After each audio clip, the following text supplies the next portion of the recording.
As novas gerações de brasileiros são mais engajadas e doam mais, aponta o mais recente estudo sobre doação individual no Brasil, o Country Given Report de 2018. ONGs como Greenpeace, Médicos Sem Fronteiras, Teto, fazem uso da gestão de doação. Nós vamos saber mais sobre o assunto recebendo no programa Marcelo Jambeiro, porta-voz da Trake Mob.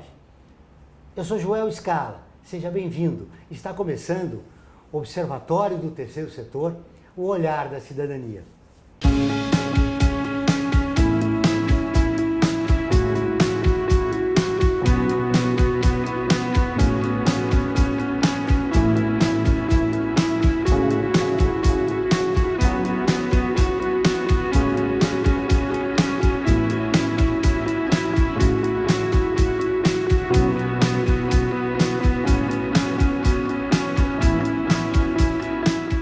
A Trake Mob oferece soluções tecnológicas desenvolvidas exclusivamente para o terceiro setor, tendo mais de 300 mil doações processadas em 2018. Seja bem-vindo ao Observatório do Terceiro Setor. Eu que agradeço, Joel. Obrigado. Obrigado pela entrevista. Marcelo, como começou a história da Trake Mob? É muito interessante. A história da Trake Mob começou a partir de uma demanda do Greenpeace, quando os fundadores ainda estavam na faculdade ainda. Então, os dois fundadores, eles desenvolveram uma solução de CRM para o Greenpeace e que na época foi muito bem sucedida e outras organizações depois passaram a utilizar. Então, foi aí o comecinho da Trake Mob, bem genuinamente ligado já à causa, à vontade de transformar o mundo. De lá para cá, o que mudou no mercado? De lá para cá, bastante coisa, sobretudo a tecnologia, né? Sobretudo o acesso à tecnologia e o quanto ela pode ajudar as organizações a captarem mais e melhor. Só falando aí do lado de captação de recursos, né? Quais são as maiores dificuldades que as empresas encontram, ou organizações da sociedade civil e até mesmo startups, elas têm em relação a conseguir captar recursos para os seus projetos? A captação de recursos, sobretudo a captação pessoa física, que é que a gente mais foca na Trake Mob, ela tem um papel fundamental para as organizações do terceiro setor, né? Primeiro porque a sociedade dizendo que aquela causa é importante, que a existência daquela organização é relevante, mas sobretudo porque você diversifica a entrada de recursos para a sua organização. Então não é só recurso do governo, de empresas, de grandes doadores, mas é um recurso que a gente diz que ele não é carimbado, que é muito bom para a organização. A organização escolhe qual é o projeto mais emergencial, qual é a questão mais importante que ela precisa destinar recursos naquele momento. Do ponto de vista de desafios, eu vejo com bons olhos o que a tecnologia está proporcionando hoje, que é alcançar mais indivíduos, falando sobre mais causas, engajando mais pessoas e tornando o processo da doação fluido, sem atrito. Do momento que a pessoa se engaja com essa causa, a entrar em contato com a organização, a efetivamente doar, escolher diferentes meios de pagamento, a se relacionar com a organização, saber para onde o dinheiro vai. Então, a tecnologia hoje proporciona transparência e confiabilidade para todo o processo. Ela é uma ferramenta importante, né, do processo de transparência que a organização deve ter. Com certeza, a transparência é fundamental e a gente fala que é um ciclo virtuoso. Se o doador ele confia mais, sabe o destino do recurso, ele tende a doar mais, ele tende a falar dessa causa para outras pessoas. Por outro lado, se a organização consegue fazer uso da tecnologia para prover mais informações de como esse recurso está sendo utilizado, e também fazer melhor gestão do seu próprio recurso. Quanto que ela pagou de folha, quanto que ela pagou de luz, água para manter a organização, quanto que ela colocou em cada projeto. É bacana, é bom para o ecossistema como um todo. Marcelo, qual é o perfil do doador brasileiro? É mais jovem, mais velho? Está mudando, Joel. Felizmente, a gente tem o perfil clássico do doador brasileiro, ele é mais feminino, acima de 40 anos, mas a gente vê que os jovens vêm doando cada vez mais e a gente também vê uma economia prateada hoje, 50 a mais. As pessoas 50 a mais tendem a doar um ticket médio maior. Eles estão se engajando cada vez mais. A gente é um país que está ficando cada vez mais maduro, com uma população que trabalha cada vez mais tempo, o que é muito bom por esse lado também. E são pessoas que estão se engajando mais com causas também. Então, esse perfil está mudando. Ainda é mais feminino, acima dos 40, mas a gente está começando a ver outros grupos. O que explica a doação da população mais jovem? População mais jovem, um mundo mais horizontal, do ponto de vista... O jovem hoje, ele não espera tanto das instituições, de uma empresa, de um CEO. É um mundo muito mais horizontal, inclusive do ponto de vista de influência. Eu ouço os meus amigos, eu ouço o meu vizinho, e eu quero fazer com as próprias mãos. E isso está muito ligado à tecnologia também, ao acesso à tecnologia. Hoje eu posso tanto criar uma causa minha e captar para minha causa dentro de uma plataforma de crowdfunding ou outra plataforma de mobilização social, quanto eu posso captar para uma organização diretamente. E o jovem hoje, de novo, ele quer participar da agenda das organizações que tenham agendas mais permeáveis, que ele possa participar de uma ação de voluntariado, que ele possa escolher qual ação ele quer participar, a organização deve contribuir. Então, eu vejo isso com bons olhos. Quanto mais a gente possa oferecer ferramental para os jovens e acesso, eles estão extremamente engajados. E há estímulo para a participação do doador aqui no nosso país? Para que ele doe mais, para que ele comece a doar? Um dos pontos fundamentais é usar a tecnologia para a disseminação. Realmente, quando uma pessoa pensa em doar, existem algumas questões que passam pela cabeça, inclusive alguns estudos confirmam que 46% dizem que doariam mais se soubessem para onde vai a doação. Então a gente está falando aí de transparência, que foi o que a gente falou agora há pouco. Grande parte das pessoas, 40%, dizem que é complicado doar. Então quando você pensa em doar, estou pensando em quê? Né? Por onde que eu vou doar? Como é que eu vou ficar sabendo do trabalho das organizações? Como eu entro em contato com elas? Qual tem trabalho realmente de impacto? E 29% dizem que não doaram ainda porque nunca foram abordadas. Isso é fantástico, né? Então, são 3 dados. Aí, parte da última pesquisa do Charity Aid Foundation, representado pelo IDES aqui no Brasil, dados de 2019,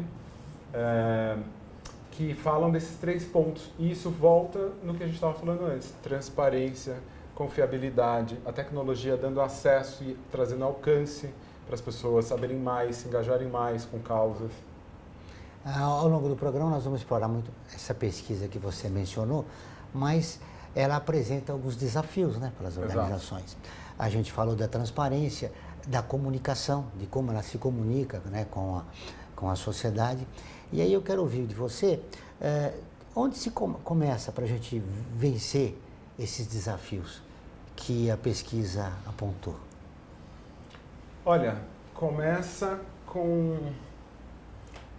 Eu vou voltar de novo na tecnologia, mas não só. Começa em trazer mais transparência. Então, realmente, que as pessoas saibam como é aquele recurso é investido. Começa no relacionamento das organizações com os doadores, na recorrência desse relacionamento, e começa, sobretudo, em alcançar mais pessoas, né? Grande parte delas nunca doou porque nunca foi pedido. Então, utilizando aí o poder das redes sociais, o alcance das redes sociais, e principalmente em histórias engajadoras. Eu acho que um bom storytelling que mostra o trabalho efetivamente de uma organização em campo, isso é muito engajador. E hoje a tecnologia também possibilita isso. Muito bem. Todas as terças e quintas-feiras, ao vivo, às 14 horas, tem programa de rádio Observatório do Terceiro Setor, onde recebemos especialistas que, junto com os ouvintes, debatem os principais temas da atualidade e do terceiro setor. Você pode ouvir pela Rádio Trianon AM 740 ou em qualquer lugar do mundo, pela internet, do seu celular, computador ou tablet, pelo link que aparece na sua tela. Voltamos depois do intervalo. A FIA é muito mais que uma escola de negócios. É graduação, pós-graduação, MBA, mestrado e consultoria para empresas. Isso faz diferença. Conheça a FIA. Voltamos com o Observatório do Terceiro Setor e agora vamos para o quadro. Você conhece? Ela foi a primeira romancista brasileira. Lecionava para os pobres e lutava contra a escravidão. Maria Firmina dos Reis. Você conhece? Maria Firmina dos Reis nasceu na ilha de São Luís, no Maranhão, em 11 de março de 1825. Foi registrada como filha de João Pedro Esteves e Leonor Felipe dos Reis. Era reservada, mas acessível, sendo estimada pelos alunos e pela população da vila. Toda a passeata de moradores de Guimarães parava em sua porta. Aos que davam vivas, ela agradecia com um discurso improvisado. Em 1859, publicou o romance Úrsula, considerado o primeiro romance de uma autora do Brasil. Em 1887, publicou na revista maranhense o conto A Escrava, no qual descreve uma participante ativa da causa abolicionista. Aos 54 anos de idade e 34 anos de magistério oficial, anos antes de se aposentar, Maria Firmina fundou em Massaricó, a poucos quilômetros de Guimarães, uma aula mista e gratuita para alunos que não podiam pagar. Conduzia as aulas no barracão em propriedade de um senhor de engenho, a qual se dirigia toda manhã subindo no carro de boi. A acadêmica Norma Teles classificou a iniciativa de Maria Firmina como um experimento ousado para a época. Maria Firmina dos Reis participou da vida intelectual maranhense, colaborou na imprensa local, publicou livros, participou de antologias e, além disso, também foi música e compositora. A autora era abolicionista. Ao ser admitida no magistério aos 22 anos de idade, sua mãe queria que fosse para receber a nomeação de palaquim, uma espécie de cadeira portátil que tinha como carregadores os escravos. Mas a autora optou por ir a pé, dizendo à sua mãe: negro não é animal para se andar montado nele. Chegou também a escrever o hino da abolição dos escravos. Mas a primeira romancista brasileira que lecionava para os pobres e era contra a escravidão não foi reconhecida na época no Brasil. Maria Firmina dos Reis morreu cega e pobre aos 92 anos de idade na casa de uma ex-escrava, Mariazinha, mãe de um dos seus filhos de criação. É a única mulher dentre os búzios da Praça Pateon que homenageiam importantes escritores maranhenses em São Luís. Marcelo, o que explica personagens importantes como Maria Firmina, que fizeram diferença na sua história e na sua época, são desconhecidos da maioria da população brasileira? Eu acho que hoje, mais e mais essas histórias estão vindo à tona. Vejo que grupos que antes eram tratados mesmo de forma invisível, digamos assim, essas histórias estão vindo à tona. Realmente é uma pena que histórias tão maravilhosas como essa não sejam de conhecimento tão amplo, mas neste caso especificamente, eu acho que isso se deve a uma história de um país realmente colonial, a um resquício colonial, a uma história contada sob alguns vieses, e que isso vem se descortinando mais e mais, sobretudo porque a gente vive numa era de transparência radical, né? Então hoje o aluno ele vai para a sala de aula, mas ele está ali com o tablet, ele está ali com o celular questionando a história, questionando o professor, puxando histórias como essa e exigindo que sejam contadas, né? Então, meu ponto de vista realmente é que isso está cada vez mais vindo à tona. Histórias como essas que são maravilhosas. Nós vivemos um momento difícil no nosso país. O contexto político e social do Brasil influencia muito esse processo de doação? Sim, são forças às vezes até antagônicas, né? Quando a gente vive um período, digamos, mais conservador, né? Ou de mais extremo lado ou outro, por outro lado você ativa mais fortemente toda a parte de ativismo mesmo, das causas e dos direitos. A gente está vivendo isso agora no mundo, né? A gente vê forças bem antagônicas no mundo inteiro, extrema direita e esquerda, posicionamentos bem marcados, a gente vê uma volta a um conservadorismo não só no Brasil, mas em diferentes partes do mundo. Eu gosto de exemplificar com o que aconteceu nos Estados Unidos quando o Trump assumiu, e o Trump fez as declarações sobre os imigrantes, né? Sobre a entrada dos imigrantes, a retirada de imigrantes do país. E imediatamente Starbucks, que é essa cadeia poderosa de cafés mundo afora, fez uma declaração que contrataria mais imigrantes. Isso é maravilhoso por vários sentidos. Você vê não só a sociedade se posicionando, essa força contrária a esse conservadorismo, talvez, a políticas mais radicais, mas empresas se posicionando. Hoje o cidadão comum, sobretudo o jovem, espera não só que organizações, governo, CEOs, mas empresas se posicionem sobre questões políticas sociais. E foi exatamente o caso de Starbucks, que se posicionou claramente: nós vamos contratar mais imigrantes. E aqui no Brasil, as marcas têm mais poder, né, que o governo? Aqui no Brasil, as marcas têm mais poder que o governo, e isso é uma tendência mundial. Existe um estudo da Edelman, que é uma agência de relações públicas global, um estudo de 2018 chamado Earned Brand. E lá diz que 69% dos brasileiros acreditam que as marcas têm mais poder de mudança do que o próprio governo. Na verdade, 69% dizem que as marcas, que as pessoas têm o poder de boicotar ou não uma marca, dependendo se uma empresa se posiciona claramente em questões sociais ou não. 69%. 63% dizem justamente que as marcas cumprem esse papel mais fortemente do que o governo. Tem mais poder de mudança do que o próprio governo. Isso é super significativo. Esse é um dado importante, mostra de como a sociedade civil está organizada.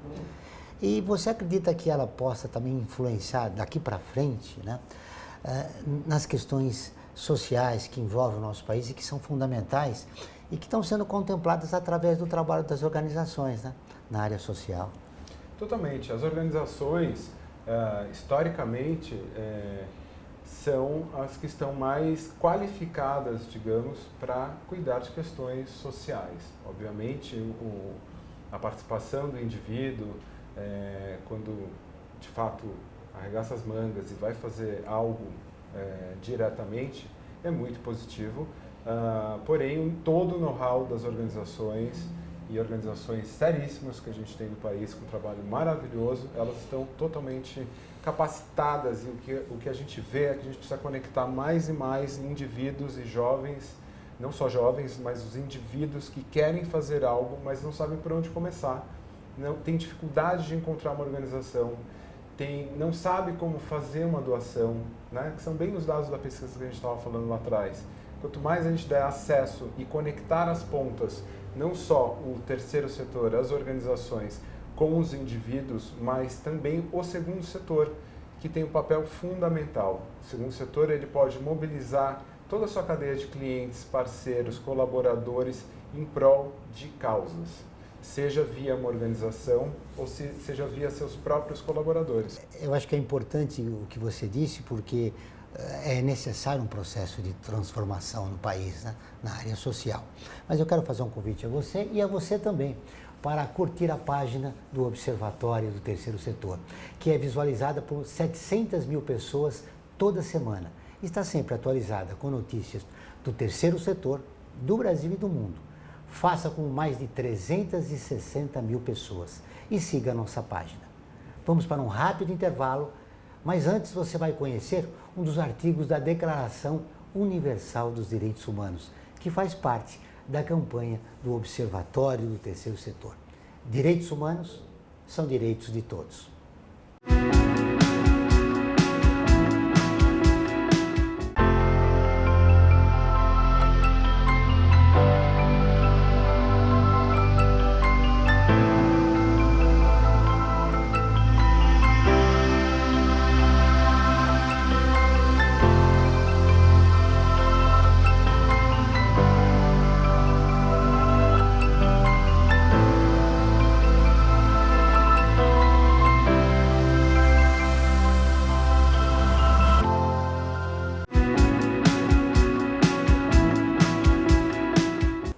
Estamos de volta com o último bloco do Observatório do Terceiro Setor, o Olhar da Cidadania.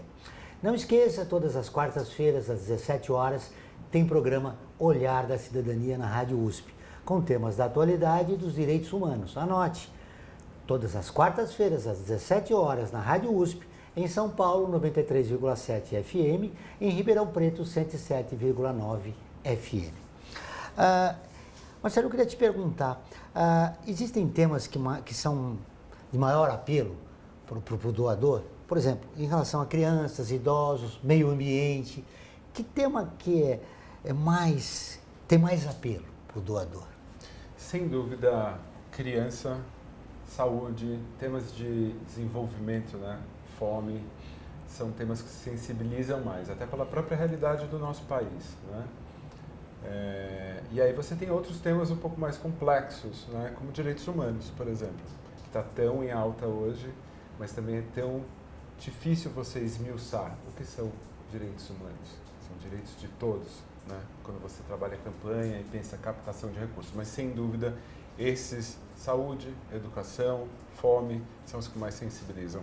Você sabe que os direitos humanos é um mantra do Observatório, então nós temos essa campanha já permanente e que pretende levar para a maioria da população brasileira a importância dos direitos humanos para o viver coletivo, né, no nosso país. Com tanta violação dos direitos humanos, né, frequentemente, que acontece no nosso país, a gente acredita que falar de direitos humanos é fundamental para a evolução do Brasil. Falando no Brasil, um dos temas que mais são sensíveis à população, depois de segurança, é a corrupção. Sim. Ela dificulta essa desconfiança generalizada que existe no Brasil em relação às instituições. A corrupção impacta ou inibe o doador? Sem dúvida impacta todos os setores, impacta a confiança no país como um todo, seja de investidor, seja de outros stakeholders, e não é diferente quando a gente pensa em doação. Quando a gente pensa em doar para uma organização, passa pela nossa cabeça, será que essa organização é idônea? Será que esse dinheiro vai ser destinado para onde diz que vai ser destinado? E aí eu vejo como uma oportunidade, Joel. De novo, a gente volta a falar de transparência e confiança, né? E de lançar mão de ferramentas que estão aí, da tecnologia que está aí, que a gente consegue trazer mais transparência. Eu vou dar um exemplo bem por cima. O raciocínio todo de blockchain, hoje você consegue traquear centavos para onde foi. Foi para uma causa, digamos na África, para uma vila não sei aonde, para construir um poço artesiano. A gente consegue chegar no detalhe. Então a tecnologia já está disponível e existe todo um movimento nesse sentido. Continuando falando em doação, existem doações no metrô, nas ruas. Algumas organizações se utilizam desse método, né, para captar recursos para os seus projetos. É bom, é ruim, esse contato direto com a população? A gente costuma dizer que quanto mais canais de captação a organização tem, quanto mais meios ela tem, melhor. Diversificar em termos de canais e tipos de receita é saudável, é fundamental para as organizações.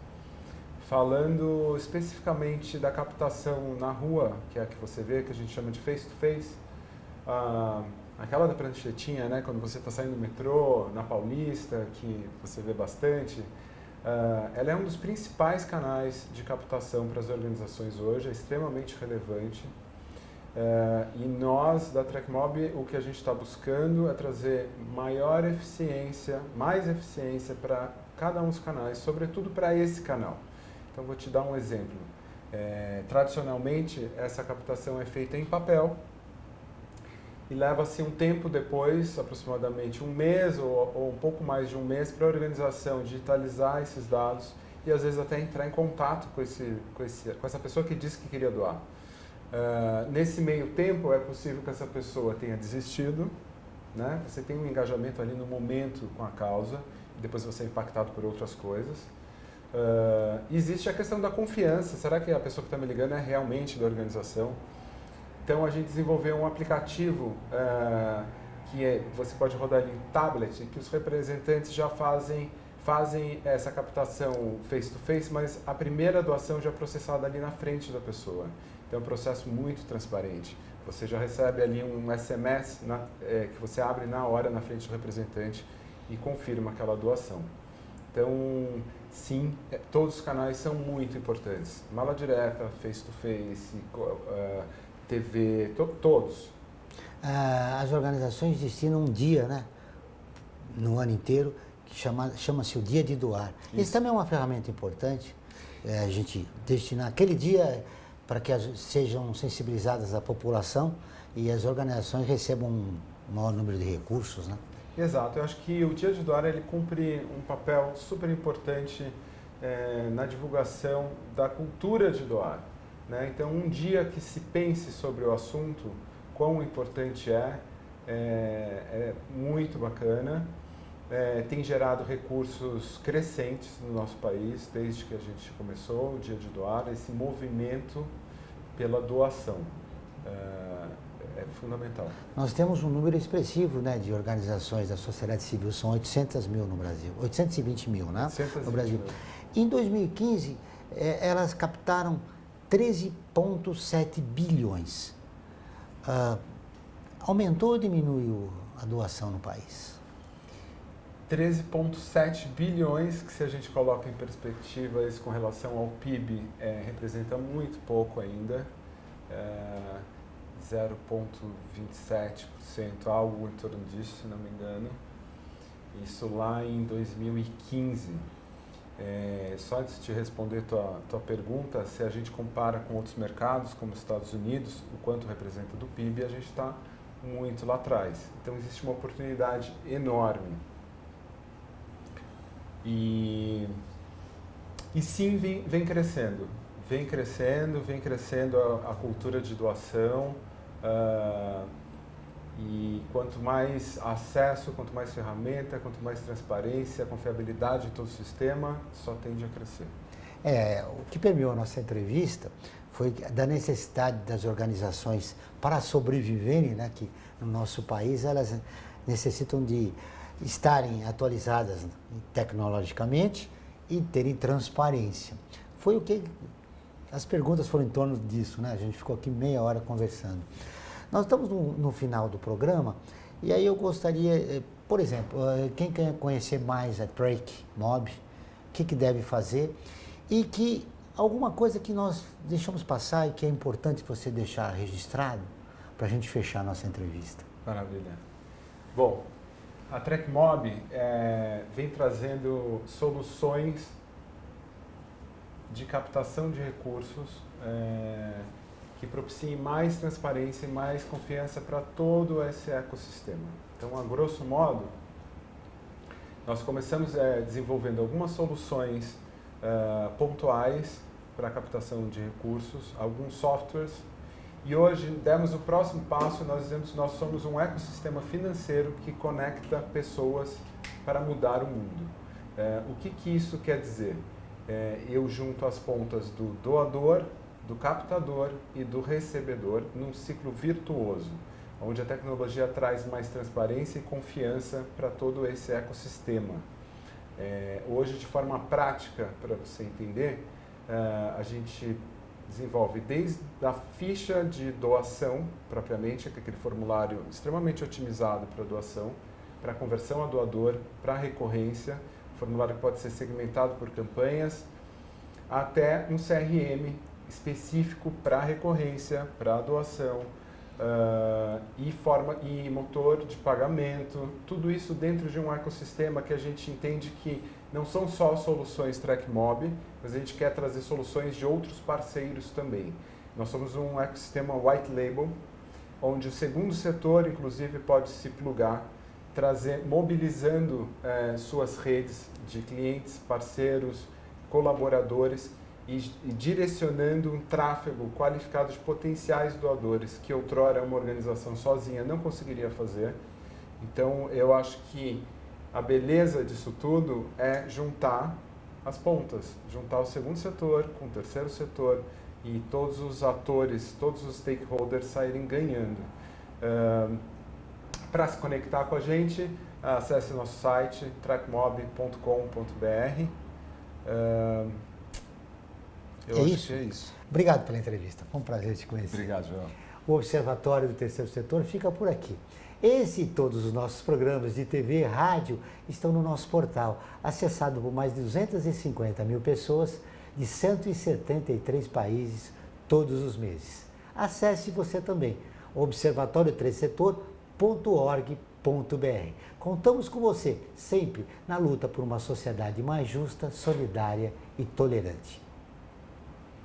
Até o próximo programa.